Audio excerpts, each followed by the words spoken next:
राजा विश्व प्रताप राज किया करते थे। वो बड़े ही शूरवीर और पराक्रमी राजा थे। राजा विश्व प्रताप का एक पुत्र था जिसका नाम राजकुमार उदित था। राजकुमार उदित अब बड़े हो चुके थे। महाराज को उनके विवाह की बहुत चिंता रहती थी। एक दिन महाराज अपने मंत्री को बुलाकर बोले, मंत्री जी, राजकुमार उदित अब विवाह के योग्य हो चुके हैं।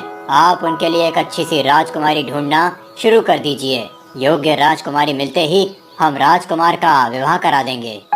तभी राज दरबार में उपस्थित जग्गू बोला, लेकिन राजकुमार को विवाह करने के लिए राजकुमारी की क्या आवश्यकता? भला विवाह के लिए तो जश्न और खाने पीने की आवश्यकता होती है ना?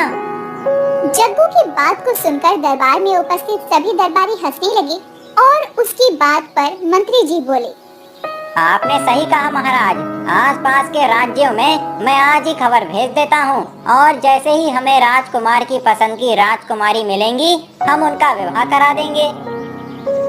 ऐसा कहकर मंत्री जी आसपास के राज्य में सूचित कर देते हैं कि राजकुमार उदित का विवाह करना। अगले दिन राजा सुजान माल अपनी पुत्री सरला को लेकर वहां आ जाते हैं। राजकुमार सरला को देखकर कहते हैं, पिताजी, मैं जिस स्त्री को अपनी जीवन संगिनी के रूप में देखना चाहता हूँ शायद वो ये नहीं, तो कृपया करके आप इन्हें जाने के लिए कह दीजिए। कोई बात नहीं राजकुमार, जब तक आपकी पसंद की राजकुमारी नहीं मिलेगी हम आपका विवाह नहीं करेंगे। महाराज ने राजा सुजान को मना कर दिया। राजा सुजान वहाँ से चले गए। इसी तरह एक के बाद एक कई राजा अपनी राजकुमारी के साथ राजकुमार उदित से विवाह करवाने के लिए वहाँ पर आए, परंतु राजकुमार ने हर किसी में कोई न कोई कमी निकालकर उन्हें मना कर दिया। महाराज को इस बात की बहुत चिंता थी। मंत्री जी, समझ नहीं आ रहा कि राजकुमार को आखिर किस तरह की स्त्री से विवाह करना है। उन्हें एक से बढ़कर एक राजकुमारियाँ हमने दिखाई, परंतु उन्होंने सभी को कुछ न कुछ बहाना बनाकर मना कर दिया। आप सही कह रहे हैं महाराज, परंतु इसमें इतनी चिंता करने वाली कोई बात नहीं है। राजकुमार जिसे भी अपनी जीवन संगिनी के रूप में चुनेंगे वो बहुत अच्छी होगी। आप चिंता न करें महाराज। जहाँ एक तरफ महाराज को राजकुमार के विवाह की चिंता थी, वहीं दूसरी तरफ राजकुमार को भी अपने लिए योग्य जीवन संगिनी मिलने की चिंता थी। वो अक्सर अपने मन में सोचा करते थे, पिताजी ने मुझे इतनी सारी राजकुमारियाँ दिखाई, परंतु मुझे कोई भी राजकुमारी पसंद नहीं आई। मैंने तो कोई भी ऐसी स्त्री देखी ही नहीं जो मेरे मन के द्वार में सीधे उतर जाए। ना जाने वो स्त्री कहाँ होगी जो मेरी जीवन संगिनी बनेगी, और जब तक वो स्त्री मुझे मिल नहीं जाती तब तक मैं विवाह नहीं करूँगा। परंतु मैं पिताजी को क्या जवाब दूंगा? हे भगवान, अब तू ही मेरी मदद कर। अगले दिन राजकुमार जंगलों की सैर पर निकले। अभी काफी देर जंगलों की सैर करते रहे। राजकुमार जंगलों की सैर करके लौट ही रहे थे, तभी अचानक उनकी नजर एक स्त्री पर गई जो लकड़ी का गट्ठर सर पर उठाए जा रही थी। उन्होंने देखा कि वो लड़की बहुत ही सुंदर थी। साधारण कपड़ों में भी वो किसी राजकुमारी की तरह लग रही थी। राजकुमार सोच रहे थे कि वो ऐसी ही स्त्री से विवाह करना चाहते हैं। राजकुमार उसके बारे में सोच ही रहे थे, तभी राजकुमार ने देखा कि उसका पैर एक पत्थर से टकराया और वो गिर गई। राजकुमार दौड़कर उसके पास आए और उसे उठाया। फिर बोले, आप ठीक तो है ना? जी हाँ, मैं ठीक हूँ। आपका बहुत बहुत शुक्रिया। ऐसा कहकर स्त्री ने लकड़ी का गट्ठर उठाकर फिर से अपने सर पर रख लिया और चलने लगी, परंतु पैरों में चोट लगी होने की वजह से वो ठीक से चल नहीं पा रही थी। इस पर राजकुमार बोले, सुनिए, आपकी लकड़ी के गट्ठर को मुझे दे दीजिए और आप भी मेरे घोड़े पर बैठ जाइए। मैं आपको और आपकी लकड़ी के गट्ठर को आपके घर तक छोड़ देता हूँ। नहीं नहीं, मैं स्वयं ही चली जाऊंगी। आपको कष्ट करने की कोई जरूरत नहीं है। मैं इस राज्य का राजकुमार हूँ और आपकी मदद करना मेरा कर्तव्य है, और राज्य का राजकुमार होने के नाते आप मुझ पर विश्वास भी कर सकती हैं। मेरा आपसे अनुरोध है कि कृपया करके इन लकड़ियों के साथ मेरे घोड़े पर बैठ जाइए। मैं आपको आपके घर तक सही सलामत पहुंचा दूंगा। राजकुमार उदित की बात सुनकर प्रेमलता अपनी लकड़ियों के साथ राजकुमार के घोड़े पर बैठ जाती है। राजकुमार प्रेमलता को उसकी लकड़ियों सहित उसके घर के बाहर पहुंचा देते हैं। प्रेमलता राजकुमार को धन्यवाद देती है और फिर राजकुमार कहते हैं, क्या तुम यहीं रहती हो इस झोपड़ी में? जी राजकुमार, मैं यहीं रहती हूँ। क्या तुम यहाँ अकेली रहती हो? नहीं राजकुमार, मेरा नाम प्रेमलता है और मैं अपनी बूढ़ी माँ के साथ यहाँ रहती हूँ। करती हूँ। लकड़ियाँ काटकर उन्हें बेचकर मैं अपने घर का खर्चा चलाती हूँ। अच्छा राजकुमार, अब मैं चलती हूँ। मेरी माँ मेरा इंतजार कर रही होगी और शाम हो रही है। आप भी घर चले जाइए। ऐसा कहकर प्रेमलता वहाँ से चली जाती है और राजकुमार उदित अपने घर आ जाते हैं। राजकुमार उदित को प्रेमलता से प्रेम हो जाता है। वो बार बार उसी के बारे में सोच रहे थे। राजकुमार ने अपने मन में फैसला किया। प्रेमलता ही वही स्त्री है जिसे मैं अपनी जीवन संगिनी के रूप में देखना चाहता हूँ। पिताजी ने मुझे कई राजकुमारियाँ दिखाई, परंतु मेरे मन को कोई भी नहीं छू सकी। पर प्रेमलता ने एक ही मुलाकात में मेरे मन को छू लिया। मैं उसी से विवाह करना चाहता हूँ। मैं कल ही प्रेमलता से मिलकर उसे ये बता दूंगा। अगले दिन राजकुमार प्रेमलता के घर के बाहर पहुंच गए। प्रेमलता एक पेड़ के नीचे बैठी हुई राजकुमार को देखकर बोली, राजकुमार, आपका यहाँ आना कैसे हुआ? प्रेमलता, मैं तुम्हें ये बताना चाहता हूँ कि मुझे तुमसे प्रेम हो गया है और मैं तुमसे विवाह करना चाहता हूँ। राजकुमार, ये आप क्या कह रहे हैं? आप जानते भी हैं आप एक राजकुमार हैं और मैं एक गरीब लड़की। भला मेरा और आपका क्या मेल? क्यों नहीं हो सकता हमारा मेल? तुम मुझे अपनी जीवन संगिनी के रूप में पसंद आई हो और मैं विवाह भी तुमसे ही करूँगा। परंतु राजकुमार, महाराज इस बात के लिए कभी तैयार नहीं होंगे। तुम उनकी चिंता मत करो प्रेमलता, मैं उन्हें मना लूंगा, परंतु मैं विवाह तुमसे ही करूंगा और मुझे पूर्ण विश्वास है कि तुम भी मुझे पसंद करती हो। आप सत्य कह रहे हैं राजकुमार। पसंद तो मैं भी आपको करती हूँ, परंतु मैं किसी राजकुमार की पत्नी बनने का सपना नहीं देख सकती, क्योंकि मैं एक साधारण लड़की हूँ और राजकुमार की पत्नी तो राजकुमारियाँ बनती है। ऐसी कोई बात नहीं है प्रेमलता, मैं तुमसे ही विवाह करूंगा। अच्छा, अभी मैं चलता हूँ। मैं जल्दी ही तुमसे विवाह करने के लिए तुम्हारे पास आऊंगा। और फिर राजकुमार अपने पिताजी के पास पहुँचे और बोले, पिताजी, मैंने अपने लिए जीवन संगिनी पसंद कर ली है। ये तो बहुत ही खुशी की बात है राजकुमार उदित। बताइए, किस राज्य की राजकुमारी के भाग्य चमक उठे हैं जिसे आपने पसंद किया? नहीं माताजी, वो किसी राज्य की राजकुमारी नहीं, बल्कि एक साधारण लकड़ी बेचने वाली लड़की है। क्या? ये आप क्या कह रहे हैं राजकुमार? एक साधारण सी लकड़ी बेचने वाली लड़की, वो भी इस राज्य की राजवधू बनेगी? नहीं नहीं, ऐसा कभी नहीं हो सकता। क्यों नहीं हो सकता पिताजी? प्रेमलता मुझे बहुत पसंद है और मैं उसी से विवाह करूंगा। नहीं राजकुमार, मैं आपको किसी भी साधारण लड़की से विवाह करने की अनुमति नहीं दे सकता। पिताजी, प्रेमलता बहुत ही सुंदर, सुशील और गुणवान है। वो हमारे राज्य में वधू बनकर आएगी तो ये हमारे राज्य के लिए गौरव की बात होगी। और रही बात उसके साधारण होने की, तो वो जब इस राज्य की वधू बन जाएगी तो वो साधारण नहीं रहेगी। जो भी हो उदित, पर राजा होने की कुछ मर्यादाएं हैं और मैं उन मर्यादाओं के विपरीत नहीं जा सकता। इसीलिए तुम्हें विवाह तो किसी राजकुमारी से ही करना होगा। तो ठीक है महाराज, मैं ये राज्य छोड़कर जा रहा हूँ, क्योंकि मैं विवाह तो प्रेमलता से ही करूँगा। महाराज, आपको आपके फैसले के बारे में एक बार फिर से सोचना चाहिए। नहीं महारानी, हमारा फैसला अटल है। और फिर राजकुमार उदित राजमहल छोड़कर प्रेमलता के घर की तरफ निकल पड़ते हैं। वो प्रेमलता के पास पहुंचकर सारी बात बताते हैं और विवाह का प्रस्ताव रखते हैं। प्रेमलता राजकुमार को अपनी झोपड़ी में ले जाती है, जहाँ प्रेमलता की बूढ़ी माँ खाना बना रही थी। राजकुमार प्रेमलता की माँ को प्रणाम करते हैं और उन्हें सारी बात बता देते हैं। राजकुमार, अगर आप मेरी पुत्री से विवाह करना चाहते हैं तो मैं आपको रोकने का अधिकार नहीं रखती, क्योंकि आप इस राज्य के राजकुमार हैं। परंतु क्या आप राजमहल को छोड़कर हमारे साथ एक साधारण जीवन बिता पाएंगे? क्यों नहीं माँ, मैं प्रेमलता से विवाह करने के लिए राज्य छोड़कर आया हूँ और उससे विवाह करने के लिए मैं कुछ भी कर सकता हूँ। प्रेमलता की माँ राजकुमार की बात सुनकर बहुत प्रसन्न हुई और फिर राजकुमार उदित ने एक मंदिर में प्रेमलता से विवाह कर लिया। अब राजकुमार उदित प्रेमलता की झोपड़ी में उसके साथ रहने लगे। वो एक साधारण मनुष्य की तरह हर दिन अपनी पत्नी के साथ लकड़ियां काटकर गांव में बेचा करते और उनसे मिले पैसों से अपना जीवन चलाया करते। उनके विवाह को कुछ ही दिन हुए थे, तभी प्रेमलता की माँ की मृत्यु हो जाती है। अब प्रेमलता और राजकुमार उदित दोनों ही उस झोपड़ी में रहा करते थे। दूसरी तरफ राजकुमार के जाने से महाराज बहुत दुखी थे। आज वो महारानी के साथ बाग में घूमने निकले थे, तभी सामने जग्गू एक गड्ढा खोद रहा था।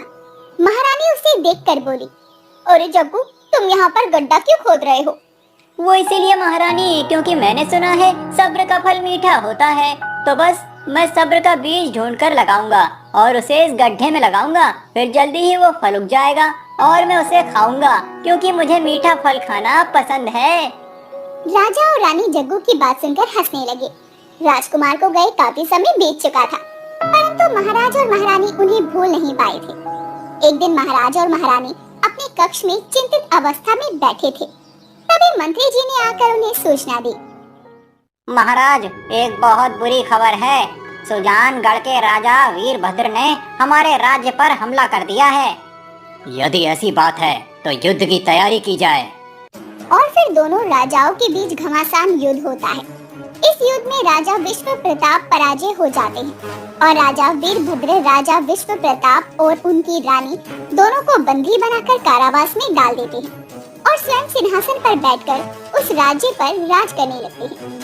कारावास के अंदर राजा विश्व प्रताप अपनी पत्नी से कहते हैं, महारानी, आज मुझे मेरे पुत्र की बहुत याद आ रही है।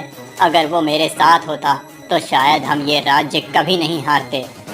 हाँ महाराज, आपने तो मेरे मुंह की बात छीन ली। मैं भी यही सोच रही थी। हमें हमारे पुत्र को अपने पास रखना चाहिए था। भले ही हमारे पुत्र ने हमारी मर्जी के खिलाफ विवाह किया, परंतु है तो वो हमारा पुत्र ही ना। आप सही कहती हैं महारानी। काश हमारे पुत्र को हमारी हालत के बारे में पता चल जाए। हमारा पुत्र इतना शूरवीर है कि उसके सामने राजा वीरभद्र को नतमस्तक होना ही पड़ेगा। आप सही कह रहे हैं महाराज। हमारे पास केवल इंतजार करने के अलावा अब कोई मार्ग नहीं। जहाँ एक तरफ राजा विश्व प्रताप और महारानी दोनों अपने पुत्र के विषय में सोचकर चिंतित थे, वहीं दूसरी तरफ राजा वीरभद्र सिंहासन पर बैठकर दुष्टता से शासन कर रहा था। राजा वीरभद्र राज्य में किसी तरह का इंसाफ नहीं करता था। उसके राज्य में बेईमानियां बढ़ती जा रही थी। राज्य के लोग आपस में बात कर रहे थे। देख रही हो बहन, आजकल राज्य में हर चीज कितनी महंगी होती जा रही है। हाँ बहन, जब से ये नया राजा आया है तब से तो राज्य की दशा ही खराब होती जा रही है। हमारे महाराज तो बहुत अच्छे थे, पर सुना है इस नए राजा ने उन्हें कैद कर लिया है। हाँ बहन, सुनने में तो यही आया है। महाराज का पुत्र भी तो उनके पास नहीं है। शायद अगर राजकुमार होते तो महाराज की ऐसी दशा नहीं होती। अब भगवान ही जाने क्या होगा। वो लोग बातें कर रहे थे कि तभी वहाँ जग्गू आ जाता है। जग्गू को देखकर वो औरत कहती है, अरे जग्गू, यहाँ तुम अपने हाथों में क्या लेकर जा रहे हो? ये कद्दू की सब्जी है, आज मैंने खाने में बनाई थी। हाँ जग्गू, लेकिन तुम इसे कहाँ लेकर जा रहे हो? मुझे कद्दू की सब्जी बहुत पसंद है। मैं जमीन खोदकर इसे जमीन में गाड़ दूंगा, फिर कद्दू की सब्जी का पेड़ उगेगा और मैं रोज कद्दू की सब्जी खाऊंगा और इस तरह मेरी माँ को सब्जी बनाने की मेहनत भी नहीं करनी पड़ेगी। जग्गू की बातें सुनकर दोनों औरतें हंस पड़ती हैं। इधर राज दरबार में राजा वीरभद्र अपने दरबारी के साथ बैठा हुआ था। तभी वो अपने मंत्री से कहता है, मंत्री जी, हमें अपने राज्य का विस्तार बढ़ाना चाहिए। क्या आपने पता किया है कि हमारे पड़ोसी राज्य कौन कौन से हैं और हमें किन किन और राज्यों को अपने राज्य में मिला लेना चाहिए? हाँ महाराज, मैंने पता किया। हमारा पड़ोसी राज्य सोनपुर बड़ा ही धनी और संपन्न राज्य है और मुझे ये भी पता चला था कि वहाँ के राजा का कोई भी पुत्र नहीं है। क्यों ना हम सोनपुर को जीतकर अपने राज्य में मिला लें। ठीक है मंत्री जी, आप ऐसा कीजिए कि सोनपुर के राजा के पास संदेश भिजवाइए कि या तो वो हमारे सामने आत्मसमर्पण कर दे और अपने राज्य को हमारे राज्य से मिला दे, और या तो फिर युद्ध के लिए तैयार हो जाए। परंतु ये काम करेगा कौन? महाराज, इस काम के लिए तो इस राज्य के पूर्व मंत्री ही सबसे उचित व्यक्ति हैं। हमें ये काम उन्हीं से करवाना चाहिए। सही कहा मंत्री जी। पूर्व मंत्री सोमनाथ जी, आप हमारा संदेश लेकर पड़ोसी राजा के पास जाइए और उन्हें हमारा संदेश सुनाइए। जो आज्ञा महाराज, आज चला जाता हूँ। इसके बाद मंत्री सोमनाथ महाराज वीरभद्र का संदेश लेकर पड़ोसी राज्य पहुंचते हैं। दरबान उन्हें राज दरबार में लेकर आता है, परंतु मंत्री जी ने जैसे ही वहां के राजा को देखा, उनके पैरों के नीचे से जमीन खिसक गई और वो बोल पड़े, राजकुमार उदित, आप यहाँ? ये किस तरह संभव है? ये तो राजा मान सिंह का राज्य है। जी मंत्री जी, ये महाराज मान सिंह का राज्य है, परंतु अब इस राज्य का राजा मैं हूँ। बताइए, हमारे राज्य में सब कुछ ठीक तो है ना? मेरे माता पिता तो ठीक है ना? नहीं नहीं राजकुमार, हमारे राज्य में तो कुछ भी ठीक नहीं है। ये आप क्या कह रहे हैं मंत्री जी, क्या हुआ है? महाराज, आपको अपने पिता को छोड़कर नहीं जाना चाहिए था। आपके जाने के बाद राज्य के हालात बहुत खराब हो गए हैं। मंत्री जी, पहले मत बुझाइए, साफ साफ बताइए कि क्या हुआ है और मेरे माता पिता कहाँ हैं? राजकुमार उदित, आपके जाने के बाद महाराजा और महारानी दोनों आपकी याद में बहुत ही उदास रहने लगे। इसीलिए महाराज ने अपनी सेना पर ज्यादा ध्यान नहीं दिया और हमारी सेना के सैनिक कम हो गए। उसके बाद पड़ोसी राज्य के भ्रष्ट राजा वीरभद्र ने हमारे राज्य पर हमला कर दिया और महाराज को परास्त करके महाराज और महारानी को बंदी बना लिया।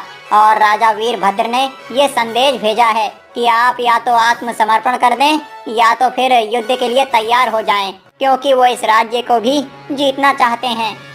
उस दुष्ट राजा की इतनी हिम्मत कि उसने मेरे पिता को परास्त कर दिया और उन्हें कारावास में डाल दिया। मंत्री जी, उसे इसकी कीमत चुकानी होगी। वो मुझसे युद्ध करना चाहता है ना, तो जाइए और उसे खबर दीजिए कि मैं उससे युद्ध करने के लिए तैयार हूँ। मैं अपने माता पिता के अपमान का बदला उससे लेकर रहूंगा। जी राजकुमार, परंतु मुझे ये समझ नहीं आ रहा कि आप तो हमारे राज्य के राजकुमार हैं, इस राज्य के राजा कैसे बन गए? मंत्री जी, ये एक लंबी कहानी है। आप तो जानते ही हैं कि जब मैंने पिताश्री के सामने प्रेमलता से विवाह करने का प्रस्ताव रखा तो उन्होंने मना कर दिया और मैंने राज्य छोड़ दिया। फिर मैं प्रेमलता के पास गया, हमने मंदिर में शादी कर ली और मैं एक साधारण लकड़हार बनकर जीवन व्यतीत करने लगा। कुछ समय के बाद प्रेमलता की माताजी का देहांत हो गया। अब घर में केवल हम दोनों ही बचे थे। एक दिन की बात है, हम दोनों जंगल से लकड़ियां काटकर बेचने के लिए जा रहे थे। तभी रास्ते में हमें कोई घुड़सवार आता हुआ दिखाई दिया। वो घुड़सवार हमारे पास आते ही गिर गया। प्रेमलता ने उसे देखकर मुझसे कहा, देखिए राजकुमार उदित, पहनावे से तो ये कोई राजा लगते हैं। और देखो ना, लगता है इन्हें किसी जंगली जानवर ने काट लिया है। ये घायल भी है। हाँ प्रेमलता, तुम सही कह रही हो। हम इन्हें अपने घर ले चलते हैं, इन्हें उपचार की आवश्यकता है। उसके बाद हम दोनों ने उठाकर अपने घर ले आए और उन्हें लेटा दिया। फिर प्रेमलता जंगल से जड़ी बूटियां लेकर आई और उसे घिसकर उनके जख्मों पर लगा दिया। वो व्यक्ति अभी भी बेहोश था। मैं और प्रेमलता सारी रात उनका ख्याल रखते रहे। कभी लेप लगाते तो कभी उन्हें पानी पिलाने का प्रयत्न करते तो कभी उनके हाथ पांव मलते। इसी तरह सुबह हो गई और वो व्यक्ति होश में आए और होश में आते ही बोले, हे भले मानस, कौन हो आप लोग जो मेरी इतनी सेवा कर रहे हैं? हम इसी जंगल में रहते हैं। कल आप अपने घोड़े से आ रहे थे और अचानक से गिरकर बेहोश हो गए और फिर हमने देखा कि आपके पैरों में जख्म भी है, इसीलिए हम आपको अपने घर ले आए। आप कौन हैं? मैं पड़ोसी राज्य का राजा सूर्यभान हूँ। मैं जंगल में शिकार के लिए आया था और हिरण का पीछा करते करते मैं जंगल में काफी अंदर निकल गया था।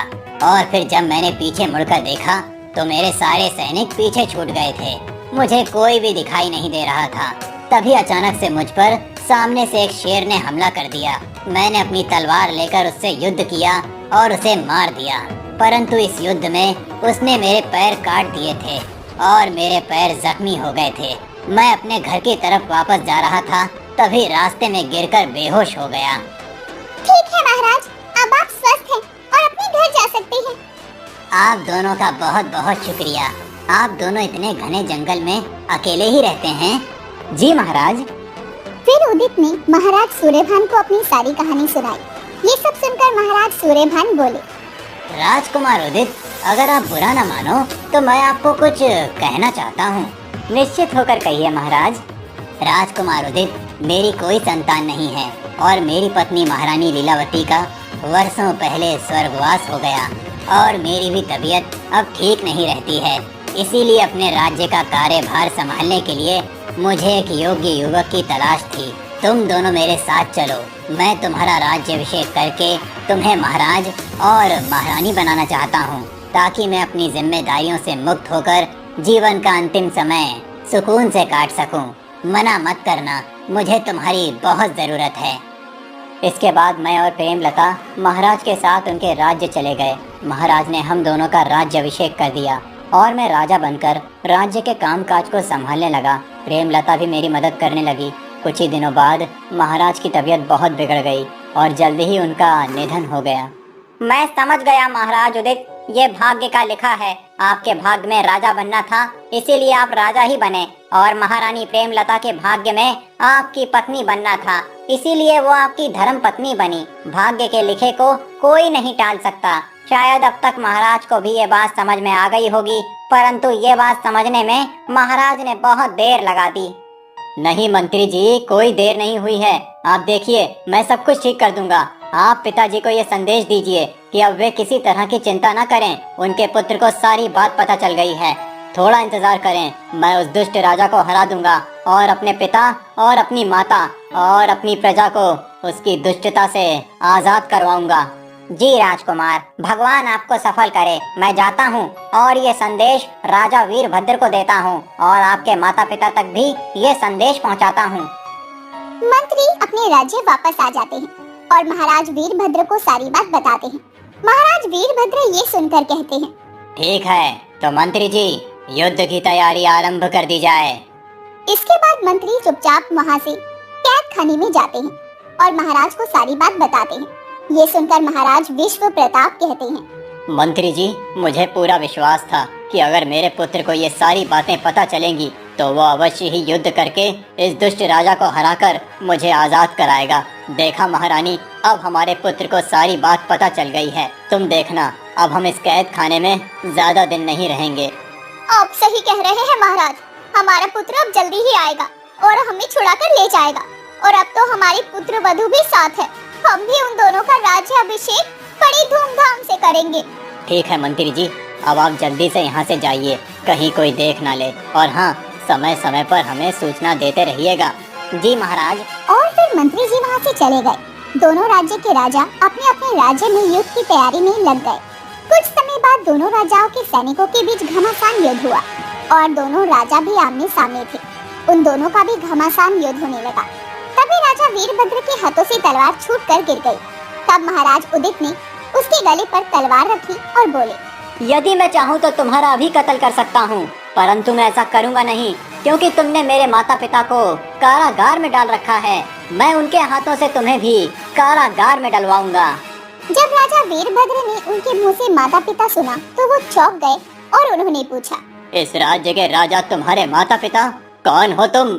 इस राज्य का राजकुमार और सोनपुर राज्य का महाराज उदित कुमार। इसके बाद महाराज उदित उसे पकड़कर अपने पिता के राज्य में ले आए। उन्हें राज्य सभा में लाकर उन्होंने अपने मंत्री को आदेश दिया, मंत्री जी जाइए और मेरे माता पिता को आदर सम्मान सहित कारागार से ले आइए। मंत्री जी जाते हैं और थोड़ी ही देर में उदित के माता पिता को वहाँ ले आते हैं। उदित के माता पिता उसे देखकर बहुत खुश हो जाते हैं। उदित दौड़कर उन्हें गले से लगा लेता है और महाराज कहते हैं, हमें पूरा विश्वास था पुत्र कि तुम इस युद्ध में जरूर सफल होगे और तुम ही हमें कारावास से बाहर निकालोगे। हाँ पिताजी, और अब इस दुष्ट राजा के कारावास में जाने का समय आ गया है। कृपया अपने सैनिकों को संदेश दें कि वो इन्हें कारावास में डालें। ठीक कहते हो उदित। उसके बाद राजा ने आदेश देकर दुष्ट राजा को कारावास में डलवा दिया। फिर वो लोग महारानी प्रेमलता से मिलकर बहुत प्रसन्न हुए और बाद में दोनों राज्य को आपस में मिला दिया गया। महाराज उदित अब संपूर्ण राज्य के राजा बना दिए गए और प्रेमलता महारानी। और इस तरह भाग्य का लिखा आखिर होकर रहा और सभी लोग खुशी खुशी जीवन